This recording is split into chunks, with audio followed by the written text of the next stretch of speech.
Welcome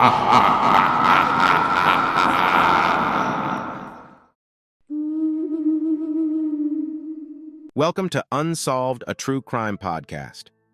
Today we begin with a chilling tale from the quiet town of Cedarville, Vermont. Today's story title is Bloodbath in Cedarville, Professors Slaughtered Brutally. It was a crisp autumn morning when Claire Anderson, a neighbor of esteemed professors Emily and Daniel Monroe, noticed something amiss. The Monroe house, typically a beacon of warmth and intellectual curiosity in the community, sat ominously quiet under the morning sun. Curiosity piqued, Claire approached the Monroe residence, a charming Victorian nestled amidst towering maple trees. The front door, usually welcoming with its cheerful blue paint, stood slightly ajar, a detail that immediately sent a shiver down Claire's spine. She hesitated for a moment, nerves tingling, before calling out tentatively, "Emily? Daniel?" Silence greeted her, thick and suffocating. As she pushed open the door, a sense of dread intensified with every step she took into the foyer. The smell of stale air mingled with a metallic tang that made Claire's stomach churn. What she saw next would haunt her for years to come. The living room, typically adorned with bookshelves brimming with knowledge and cozy armchairs for evening readings, was in disarray. Books lay scattered across the floor, their pages splayed open as if in protest against the violence that had unfolded. Furniture was overturned, and family portraits hung askew on the walls. Heart-pounding, Claire followed the trail of devastation, her eyes darting nervously from one shadowed corner to another.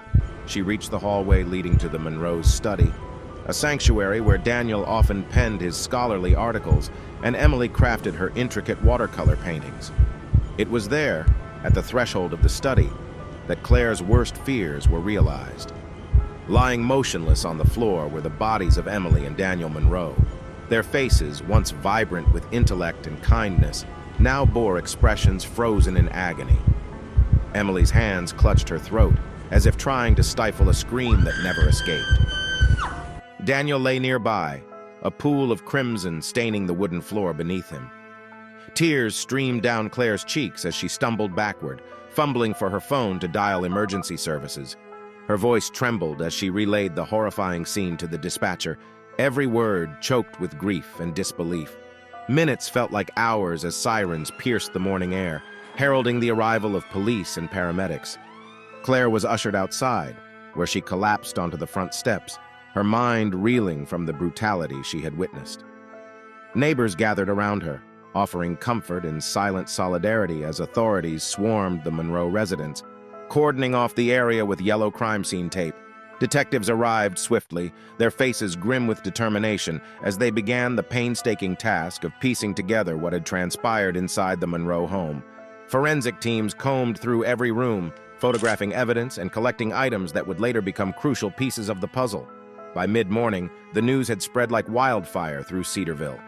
Shock and disbelief rippled through the community, a community where violent crime was virtually unheard of. Emily and Daniel Monroe, pillars of academia and beloved neighbors, had been brutally taken from them in a senseless act of violence. As the day wore on, questions hung heavy in the air. Who could have committed such a heinous crime? What could have driven someone to inflict such pain on two individuals who had dedicated their lives to knowledge and kindness? The sun began its descent over Cedarville, casting long shadows that seemed to mirror the darkness settling over the town. Claire Anderson, now a reluctant witness to tragedy, stood outside the Monroe house, her gaze fixed on the crime scene investigators moving in and out with solemn purpose. It was in that moment, as the last rays of daylight kissed the horizon, that Claire's eyes fell upon something small and inconspicuous lying near the front steps. A discarded knife sheath, glinting dully in the fading light. Little did she know, this seemingly insignificant discovery would be the first thread in unraveling the mystery that gripped Cedarville in fear and uncertainty. As the sun dipped below the horizon, casting the Monroe residence in shadows, Claire's discovery of the knife sheath marked the beginning of a relentless pursuit for answers. The arrival of Detective Rodriguez and his team signaled the transition from shock and mourning to an urgent quest for justice. Their meticulous examination of the crime scene would unearth clues pointing toward a dark and unexpected direction. The involvement of two local high school students, Mark Johnson and Ethan Carter. Detective Rodriguez, a seasoned investigator with a steely resolve, led the charge in unraveling the mystery that had shattered the peace of Cedarville. As he stood outside the Monroe residence, surveying the scene under the harsh glare of floodlights, his mind raced with questions. Who could have harbored such malice toward the Monroes? And why? Inside the study, where the bodies of Emily and Daniel lay in silent accusation, forensic experts meticulously cataloged every detail. The air was heavy with the scent of disinfectant and the solemnity of lives lost too soon. Among the items recovered was the knife sheath Claire Anderson had discovered, a clue that would prove pivotal in the days to come. Detective Rodriguez and his team canvassed the neighborhood, questioning residents and scouring the area for witnesses. Among those interviewed were Mark Johnson and Ethan Carter, two high school students known for their rebellious streaks and troubled pasts.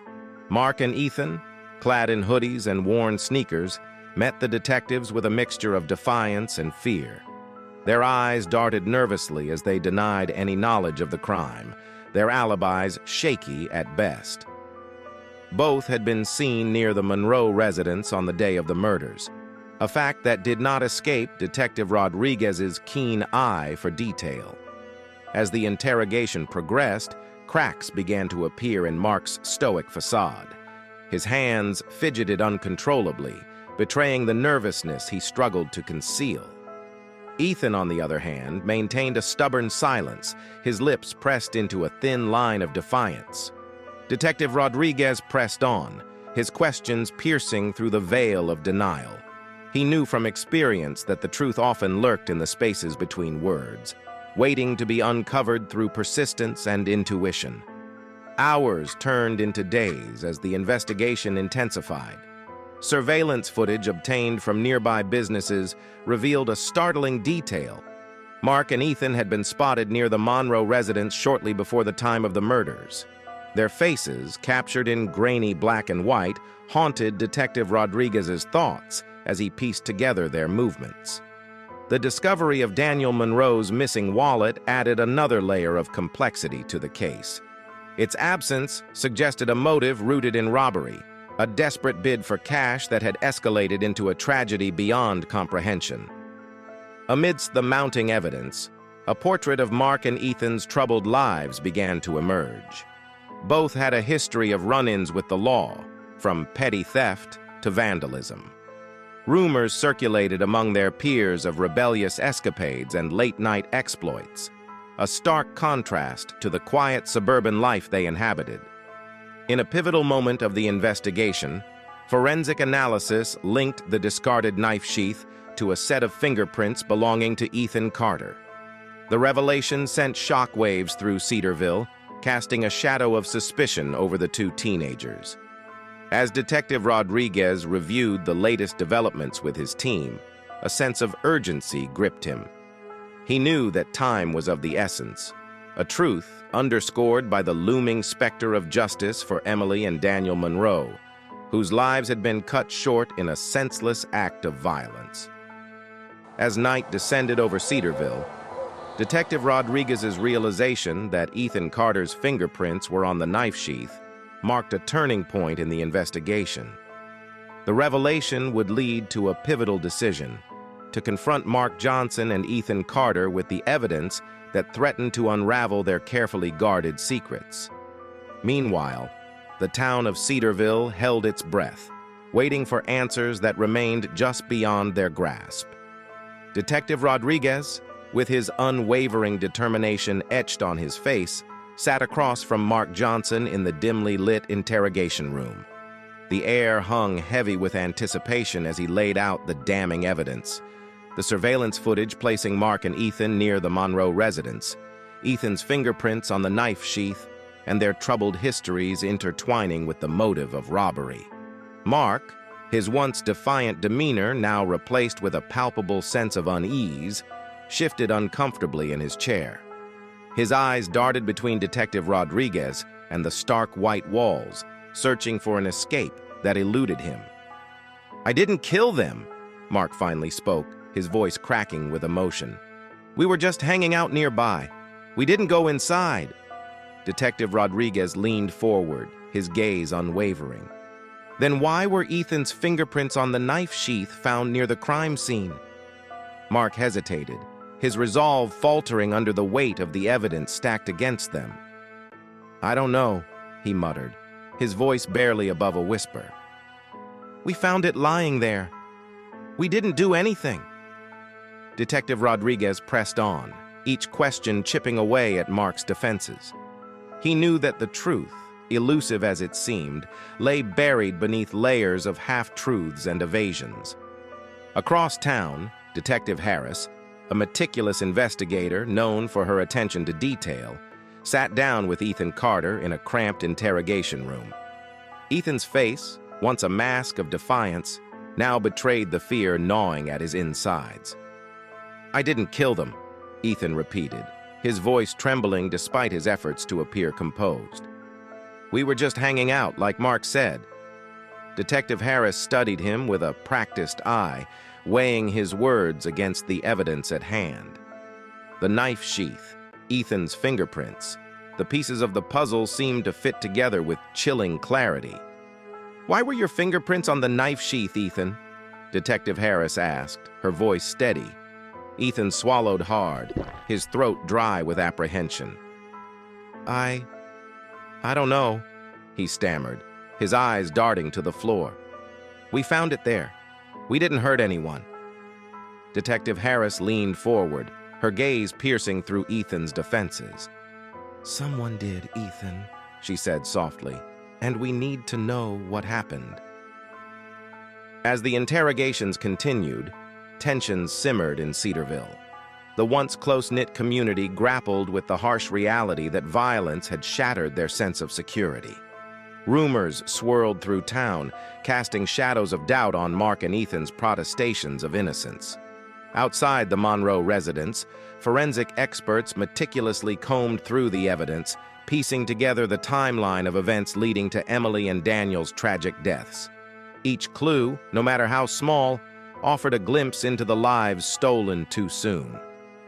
Back at the police station, Detective Rodriguez and Detective Harris conferred over the latest developments. The weight of responsibility hung heavy in the air as they reviewed witness statements, forensic reports, and the unsettling portrait of Mark and Ethan's troubled pasts. "It doesn't add up," Detective Rodriguez muttered, frustration tinging his voice. "They claim they found the knife sheath, but why lie about being near the Monroe's house?" Detective Harris nodded thoughtfully, her brow furrowed with concern. "And what about the missing wallet? If robbery was the motive, where is it?" Their conversation was interrupted by a phone call, a tip from a concerned neighbor who claimed to have seen a third figure near the Monroe residence on the day of the murders. The revelation sent shockwaves through the investigation, opening new avenues of inquiry and raising more questions than answers. As night descended over Cedarville, Detective Rodriguez and Detective Harris knew that the clock was ticking. The truth, elusive as it seemed, lurked just beyond their grasp, waiting to be uncovered amidst the shadows of doubt that clouded the once quiet town. The tip about the third figure near the Monroe residence would propel Detective Rodriguez and Detective Harris into a new phase of the investigation.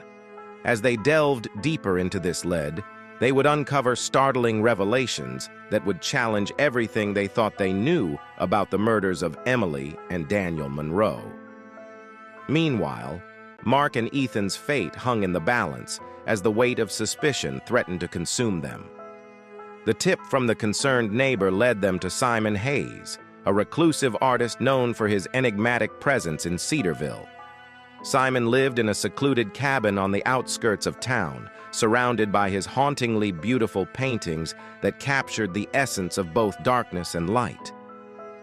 Detective Rodriguez and Detective Harris arrived at Simon's cabin just as the sun dipped below the horizon, casting long shadows that seemed to dance across the forest floor. The air was thick with anticipation as they knocked on the weathered wooden door, their breaths forming wispy clouds in the cool evening air. After what seemed like an eternity, Simon finally opened the door, his piercing blue eyes narrowed with suspicion. His long, unkempt hair framed his angular face, giving him an air of mystery that matched the haunting beauty of his artwork. "We need to ask you some questions, Mr. Hayes," Detective Harris began, her voice steady despite the tension that hung between them. Simon's gaze flickered between the detectives, his expression unreadable. "About what?" he replied, his voice a low rumble that seemed to resonate through the stillness of the cabin. Detective Rodriguez stepped forward, his badge gleaming in the dim light filtering through the trees. "We have reason to believe you were near the Monroe residence on the day of the murders," he explained, watching for any flicker of recognition in Simon's eyes. Simon's demeanor remained impassive, a mask that betrayed no hint of guilt or innocence. "I live nearby," he replied curtly. "I go for walks in the woods. Lots of people do." Detective Harris exchanged a glance with Detective Rodriguez, their silent communication speaking volumes.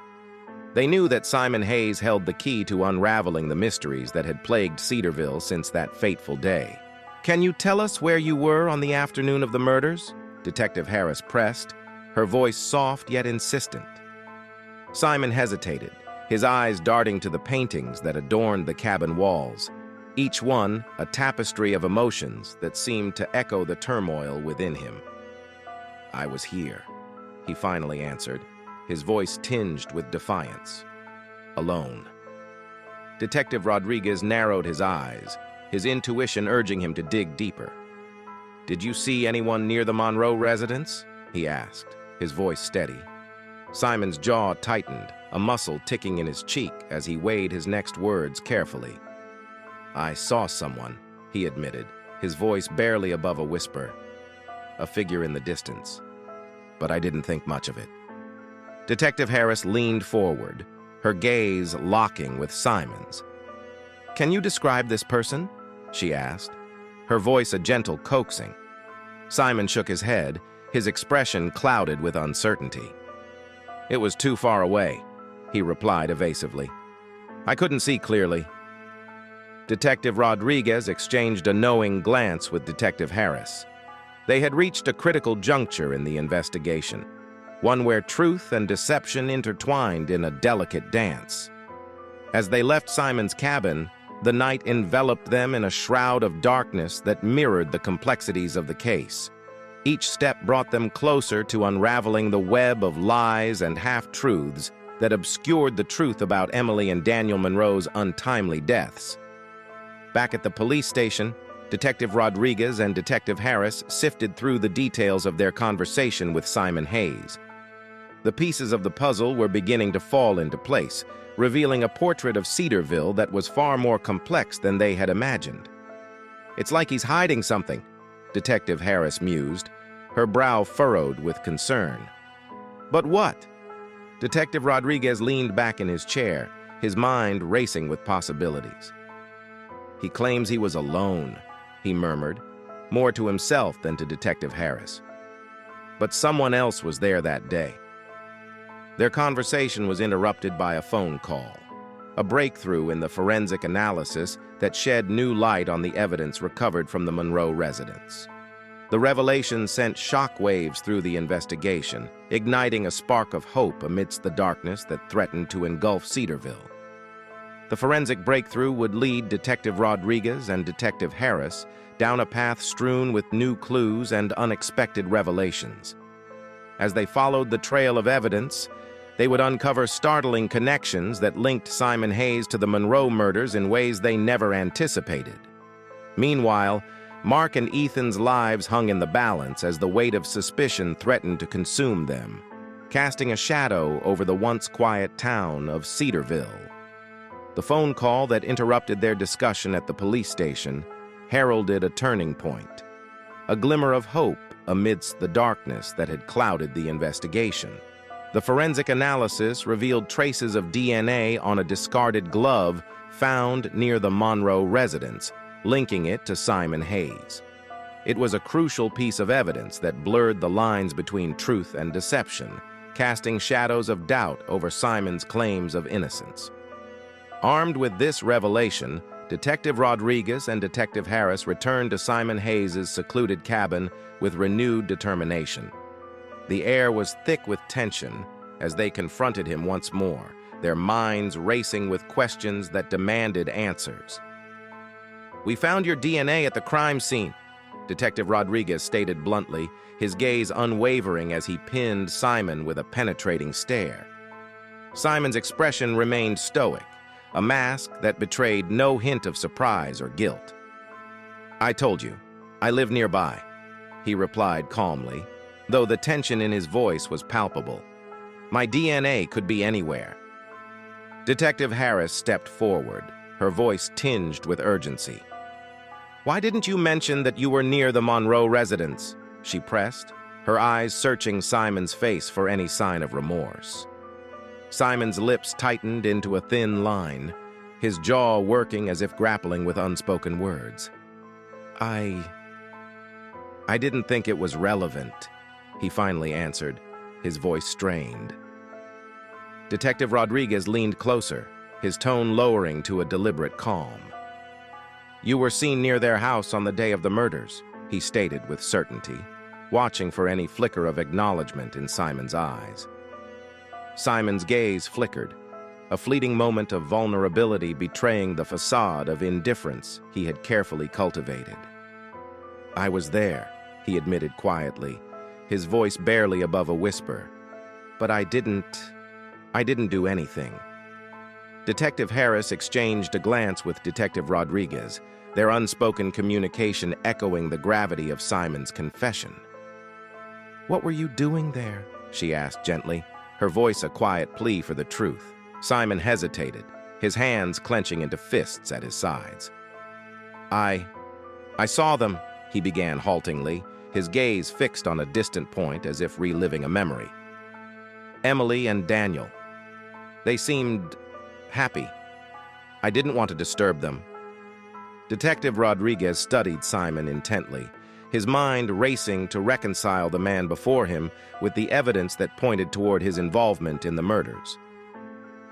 "Did you see anyone else near the Monroe residence?" he asked, his voice a measured inquiry. Simon shook his head, his expression pained. "No," he replied, his voice tinged with regret. "I wish I had." Detective Harris exchanged another glance with Detective Rodriguez, a silent acknowledgement passing between them. They had reached a critical juncture in the investigation, one where truth and deception intertwined in a delicate balance. As they left Simon's cabin, the weight of unanswered questions hung heavy in the air. The shadows of doubt cast by Simon's confession lingered like a storm cloud on the horizon, threatening to engulf Cedarville in uncertainty. Back at the police station, Detective Rodriguez and Detective Harris reviewed the details of their conversation with Simon Hayes. The pieces of the puzzle were beginning to fit together, revealing a portrait of Cedarville that was far more complex than they had imagined. "We need to corroborate his story," Detective Harris mused, her brow furrowed with concern. "Find out if anyone else saw him near the Monroe residence that day." Detective Rodriguez nodded in agreement, his mind already racing with plans to follow up on Simon's alibi. "And we need to dig deeper into his background," he added, his voice tinged with determination. "There's more to this than meets the eye." Their conversation was interrupted by a phone call, a tip from a witness who claimed to have seen Simon Hayes near the Monroe residence on the day of the murders. The revelation sent shockwaves through the investigation, igniting a spark of hope amidst the darkness that threatened to consume Cedarville. The witness's testimony would lead Detective Rodriguez and Detective Harris down a path strewn with new clues and unexpected revelations. As they followed the trail of evidence, they would uncover startling connections that linked Simon Hayes to the Monroe murders in ways they never anticipated. Meanwhile, Mark and Ethan's lives hung in the balance as the weight of suspicion threatened to consume them, casting a shadow over the once quiet town of Cedarville. The witness, a local resident named Sarah Jennings, recounted her encounter with Simon Hayes on the day of the murders. Her voice trembled slightly as she described seeing Simon near the Monroe residence, his demeanor tense and his gaze fixed on the house with an intensity that sent chills down her spine. He looked troubled, Sarah recalled, her eyes haunted by the memory. I didn't think much of it at the time, but now... Her voice trailed off, leaving the unspoken question hanging in the air. Detective Rodriguez studied Sarah intently, his mind racing with the implications of her testimony. "Did you see anyone else around?" he asked, his voice a quiet urgency. Sarah shook her head, her expression troubled. "No, just Simon," she replied, her voice barely above a whisper. "He seemed out of place." Detective Harris exchanged a glance with Detective Rodriguez, their unspoken communication echoing the gravity of Sarah's testimony. "Thank you, Sarah," she said gently, her voice a quiet reassurance. "You've been a great help." As they left Sarah's house, the weight of her words hung heavy in the air. The shadows that had clouded Simon Hayes' involvement in the Monroe murders were beginning to unravel, revealing a portrait of Cedarville that was far more complex than they had imagined. Back at the police station, Detective Rodriguez and Detective Harris reviewed the details of Sarah Jennings' testimony. The pieces of the puzzle were beginning to fit together, painting a clearer picture of Simon Hayes' movements on the day of the murders. "We need to corroborate Sarah's story," Detective Rodriguez mused, his brow furrowed with concern. "Find out if anyone else saw Simon near the Monroe residence that day." Detective Harris nodded in agreement, her mind already racing with plans to follow up on Sarah's testimony. "And we need to dig deeper into Simon's background," she added, her voice tinged with determination. "There's more to this than meets the eye." Their conversation was interrupted by a phone call, a discovery made by forensic experts examining the glove found near the Monroe residence. Traces of DNA recovered from the glove matched Simon Hayes, casting a stark light on his connection to the crime scene. The revelation sent shockwaves through the investigation, igniting a spark of hope amidst the darkness that threatened to consume Cedarville. As Detective Rodriguez and Detective Harris delved deeper into Simon's past, they uncovered startling connections that linked him to the Monroe murders in ways they never anticipated. Meanwhile, Mark and Ethan's lives hung in the balance as the weight of suspicion threatened to consume them, casting a shadow over the once quiet town of Cedarville. The discovery of Simon Hayes' DNA on the glove near the Monroe residence would lead Detective Rodriguez and Detective Harris down a path strewn with new clues and unexpected revelations. As they followed the trail of evidence, they would face mounting pressure to unravel the truth behind Emily and Daniel Monroe's deaths. Their investigation would uncover secrets buried deep within Cedarville's past, exposing the darkness that lurked beneath the town's tranquil facade. With each revelation, the shadows of doubt surrounding Simon Hayes' innocence would deepen, leaving Detective Rodriguez and Detective Harris grappling with the consequences of their pursuit of justice. As they prepared to confront Simon with the damning evidence against him, they knew that their journey was far from over. The truth they sought lay shrouded in shadows, waiting to be unveiled in the turbulent chapters that lay ahead. "We found your DNA on the glove near the Monroe residence," Detective Rodriguez began, his voice measured yet tinged with urgency. "Care to explain how it got there?" Simon's eyes flickered with a mixture of surprise and resignation. I don't know," he replied, his voice barely above a whisper. "I was near their house that day, but I didn't..." Detective Harris leaned forward, her gaze probing. "You didn't what, Simon?" she asked, her voice gentle yet insistent. "What were you doing near the Monroe residence?" Simon hesitated, his hands trembling slightly. I was there to talk to Emily," he confessed, his voice thick with emotion. We had a disagreement and I wanted to apologize." Detective Rodriguez exchanged a glance with Detective Harris, their unspoken communication echoing the gravity of Simon's confession. "What was the disagreement about?" he pressed, his voice a quiet urgency. Simon sighed heavily, his shoulders slumping. "Emily, she accused me of stealing from her," he admitted, his voice choked with emotion. I would never." Detective Harris studied Simon intently, her mind racing with questions. "Why did she accuse you?" she asked gently, her voice a quiet reassurance. Simon shook his head, his expression haunted. "I don't know," he replied, his voice barely audible. I thought we were friends." As Simon's confession unfolded, Detective Rodriguez and Detective Harris began to piece together the events that had led to Emily and Daniel Monroe's deaths. The shadows of doubt that had clouded Simon's involvement began to dissipate, revealing a portrait of Cedarville that was far more complex than they had imagined. Back at the police station, forensic experts analyzed the evidence recovered from the Monroe residence. Traces of DNA found on a broken window matched Mark's profile, casting a stark light on his connection to the crime scene. The revelation sent shockwaves through Cedarville, igniting a firestorm of speculation and suspicion. As Mark's trial loomed on the horizon, the town braced itself for the fallout from the revelations that threatened to tear apart the fabric of their once quiet community. Meanwhile, Ethan struggled to come to terms with the accusations leveled against his best friend. The weight of suspicion threatened to consume him, casting a shadow over his steadfast belief in Mark's innocence. The discovery of Mark's DNA at the Monroe residence would lead Detective Rodriguez and Detective Harris down a tumultuous path fraught with new challenges and unexpected revelations.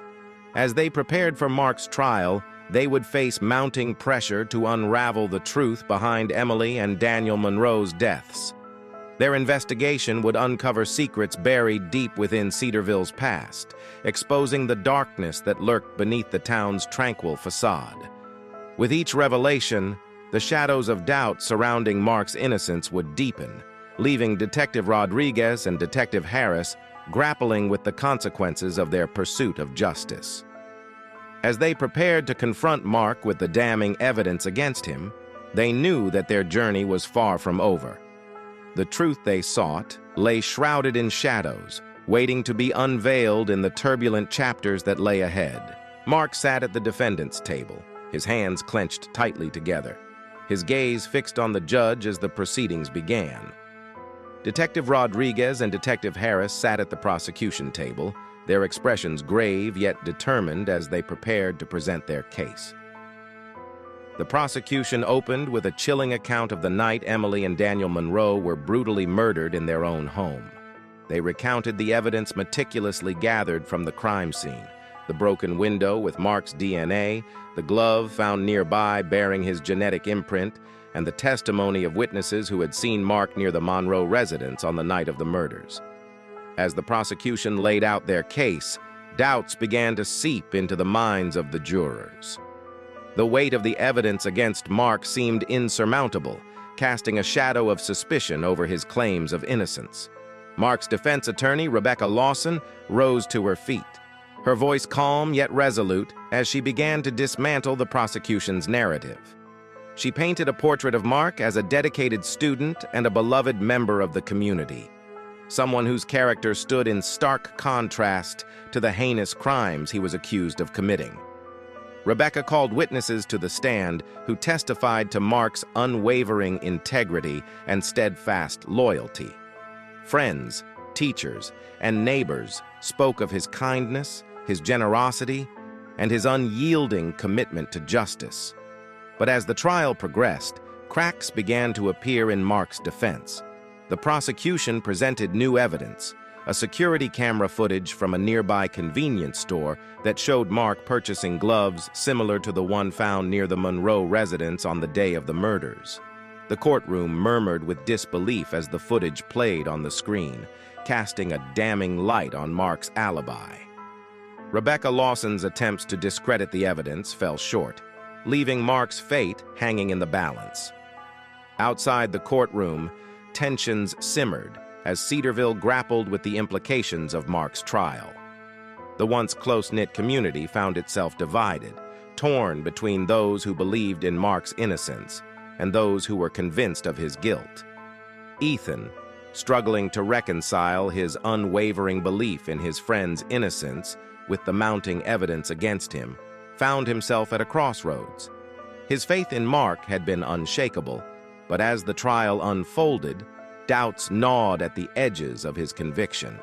As the trial drew to a close, Detective Rodriguez and Detective Harris knew that their pursuit of justice had only just begun. The revelations unearthed during Mark's trial would propel them deeper into Cedarville's murky underbelly, uncovering secrets that threatened to unravel the fabric of their once quiet community. With each twist and turn in the case, they would confront the shadows of doubt and deception that lurked beneath the surface, testing the limits of their resolve and challenging their understanding of right and wrong. As they prepared to delve deeper into the labyrinthine mysteries of Cedarville, they knew that the journey ahead would be fraught with peril. The truth they sought lay buried within the hearts of those who called Cedarville home, waiting to be unearthed in the turbulent chapters that lay ahead. Inside the courtroom, the atmosphere was charged with anticipation as Mark Sullivan sat stoically at the defense table, his hands clenched tightly together. The weight of suspicion hung heavy in the air, casting a pall over the proceedings that threatened to suffocate all who bore witness to the trial. As the trial unfolded, the prosecution presented a damning case against Mark, citing the forensic evidence recovered from the Monroe residence as irrefutable proof of his guilt. Traces of his DNA found on the broken window shattered the last vestiges of doubt, sealing his fate in the eyes of the jury. Ethan sat in the gallery, his heart heavy with anguish, as he listened to the prosecution's arguments. The realization that his best friend's fate hung in the balance weighed heavily on his shoulders, casting a shadow over his steadfast belief in Mark's innocence. The defense mounted a valiant effort to refute the prosecution's claims, presenting witnesses who testified to Mark's character and integrity. They painted a portrait of a young man whose compassion and empathy had endeared him to the community of Cedarville, casting doubt on the prosecution's portrayal of him as a cold-blooded killer. Detective Rodriguez and Detective Harris watched with bated breath as the trial reached its climax, their minds racing with questions that remained unanswered.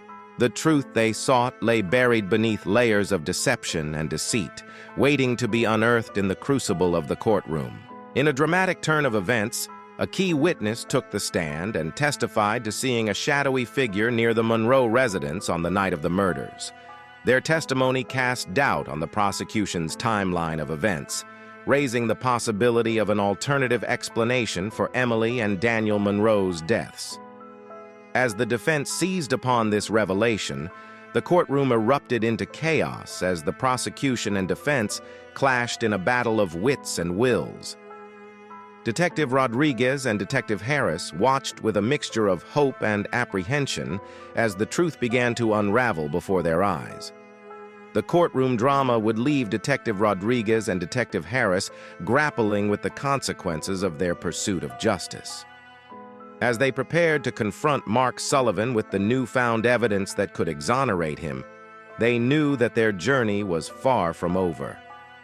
Outside the courthouse, a storm brewed on the horizon, casting a shadow over Cedarville's once tranquil streets. The truth they sought lay shrouded in darkness, waiting to be unveiled in the turbulent chapters that lay ahead. As Detective Rodriguez and Detective Harris stood outside the courthouse, the weight of their mission hung heavy upon their shoulders. Inside, the courtroom buzzed with nervous energy as Mark Sullivan awaited the final verdict that would determine his fate. The defense had presented compelling evidence challenging the prosecution's case, invoking a sense of hope amidst the uncertainty. Ethan, steadfast in his belief in Mark's innocence, sat in the gallery with a mixture of anticipation and dread. The journey to this moment had been fraught with twists and turns, each revelation bringing them closer to the elusive truth that had eluded them for so long. The prosecution made their final arguments, weaving a narrative of guilt around Mark Sullivan based on the physical evidence and witness testimonies. They painted a portrait of a man driven by jealousy and rage, whose actions had shattered the tranquility of Cedarville forever. The defense countered with impassioned pleas for reason and justice, urging the jury to consider the possibility of reasonable doubt. They highlighted inconsistencies in the prosecution's case and presented a compelling alternative theory that implicated another suspect whose presence near the Monroe residence on the night of the murders had been overlooked. In a dramatic climax, the jury retired to deliberate, their decision weighing heavily on the hearts and minds of all those gathered in the courtroom. Outside, the sky darkened with ominous clouds, mirroring the uncertainty that gripped Cedarville as it awaited the verdict that would determine its future. Hours passed like eternity as Detective Rodriguez and Detective Harris paced nervously outside the courthouse, their thoughts consumed by the implications of the trial's outcome. The truth they sought lay tantalizingly close, yet shrouded in the mists of doubt and speculation that had clouded their investigation from the outset. Finally, the jury returned with their verdict, their faces betraying the gravity of their decision. As the foreperson stood to deliver the verdict, a hush fell over the courtroom, punctuated only by the sound of Ethan's uneven breaths and the beating of Detective Rodriguez's heart. Not guilty. The words hung in the air like a thunderclap, sending shockwaves through the courtroom and beyond. Mark Sullivan's expression softened with relief as he embraced his defense attorney, while Ethan collapsed into tears of joy and gratitude. Detective Rodriguez and Detective Harris exchanged a knowing glance, their faith in justice reaffirmed by the jury's verdict. Outside the courthouse, the clouds parted to reveal a sliver of sunlight breaking through the darkness that had overshadowed Cedarville for far too long. The truth, though hard-won, had prevailed over doubt and suspicion, illuminating the path forward for a community scarred by tragedy and division. In the aftermath of the trial, Detective Rodriguez and Detective Harris continued their investigation into the true perpetrators of Emily and Daniel Monroe's deaths. Armed with newfound leads and a renewed sense of purpose, they pursued justice with unwavering determination, vowing to bring closure to those whose lives had been forever altered by the events that had unfolded in their midst.